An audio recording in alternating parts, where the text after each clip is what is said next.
Today we're in West Springfield, Massachusetts. We're in Ashleyville Cemetery, which is just off of Riverdale Road, Route 5. It's a family cemetery started by the Ashley family because they had many farms around here that eventually would spread out into Lower Holyoke. For instance, the Ashley Reservoir was named after one of the Ashley family. And in the cemetery in the back right, you can see a lot of the ancient gravestones. It was started in 1770, so a lot of old brownstones back then. By 18 teens, the marble stones were taken over, and most of the stones back there have been turned around. They at one point faced to the west, the opposite direction from the ones that the direction they're pointing now, pointing towards the east, and they face them towards the road, which was the wrong direction that they would have faced, which is always towards the west. So we're going to drive around the interior loop, keep explaining the cemetery, and it's fairly narrow, but about 100 yards long.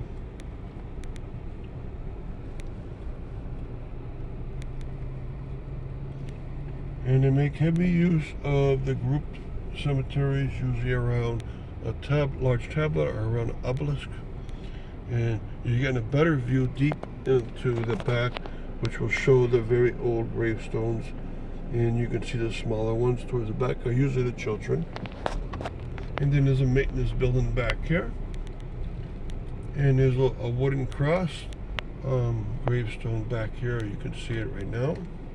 And a little baby is buried below that little bush back there.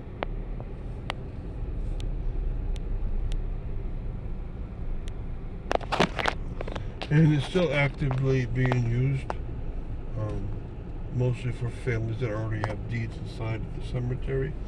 Now here, you get in towards the early 1900s, and they start using serious rosebud style of gravestones, and also some obelisk in the late 1800s. And there's a lot of grouped together ones by family in the cemetery, because it started as a family cemetery, and a lot of families stayed around this area: the Smiths, the Hayes, the Baggs, and of course the Ashley family. And thus there's a lot of those names over and over again. And the Ashley family stayed deep into the modern era. And you can see there's a gate system right here with wrought iron gate and brownstone columns. And this repeats itself for a pedestrian gate more towards the north. So that's a nice arrangement to have there.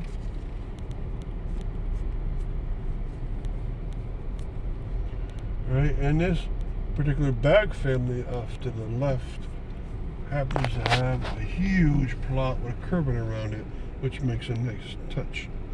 And so we're going to do two things for you. We're going to have a 360 out of the car, and we're also going to have a time where I'm going to take the camera and walk up to one gravestone that's extremely unique. Okay, we're going to give you a couple of panoramics here, so I hope you can learn to appreciate the cemetery a little better. Remember, the marble ones are mostly early 1800s, the obelisk, mid-1800s. The whole wrought iron gate around it, out in front of the cemetery. Here's the Bag family I was talking about, the big curve. Right, a lot of Chapin family, and the Chapin family continues into Holyoke, of course. And there's more of the Bag family over here. Okay, what we're going to do now is I'm going to bring it up to a very special gravestone, a very unique gravestone, deep into the back here. And it might fool you at first.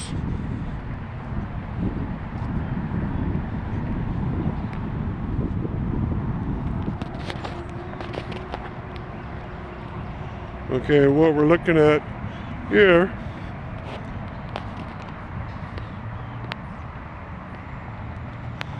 is what looks like a mirror, but it's not. It looks like the metallic trim of a mirror, but it was actually made just to hold a gravestone tablet. and you might be able to see on the top of the metal a cross. And it says our parents, Asa Rogers, and then the mother, Lydia Fuller, and then there's one, probably a daughter down below, Louisa. And Asa here has a personal stone, also on top of a metal piece, which has the same metallic look as the trim of the stone. And then Lydia is here along the side, also with a metal piece that's broken here. And so this is a very unique arrangement to have a metal trim, and then the two holders on the side are for flower pots. You can put them along the back side very easily, right? In the back has no writing, but you can see the metallic holder back here, right? And there's actually four, I can see two pieces here, and then it wraps around it, and then they screw it into place. All right, so the rest of the cemetery is either these marbles or the brownstones.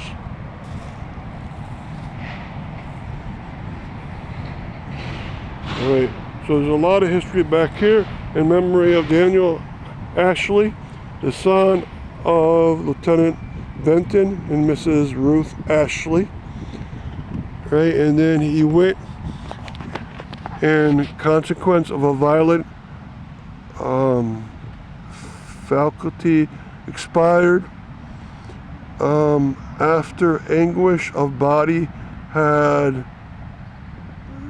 some word and it's hard to read, but I think what might have happened, it was probably some kind of military engagement he was in. All right, and there's a lot of Ashleys back here, of course, because it was an Ashley family, and there's a lot of Bag because the Bag family was around a lot too. And you can see this Bag family.